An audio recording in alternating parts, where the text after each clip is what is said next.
Καλησπέρα. Σήμερα θα σας δείξουμε 4 από τα χορτοκοπτικά μας. Το στυλ από εκεί, το 080, το στυλ FS85 TAF, ένα άλλο κινέζικο Craft World, ένα από πίσω πάλι κινέζικο, και εδώ έχουμε το Total. Μόλις τα κάναμε συντήρηση, μόλις τέτοιο θα τραβήξουμε βίντεο στο χωράφι όταν θα κόψουμε τα φώτα μας. Θα είναι εγώ με έναν άλλο και θα δουλεύουμε δύο μηχανήματα.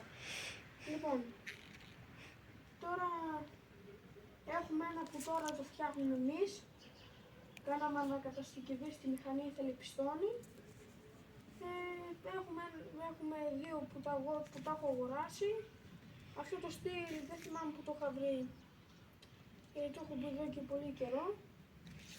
Και από ό,τι φαίνεται έτσι θα τα πάμε. Τώρα είναι όλα στην πένα, καθαρισμένα, έτοιμα για δουλειά. Και εκτός από αυτό εκεί που δεν το έχω τελειώσει, ξαναλέω.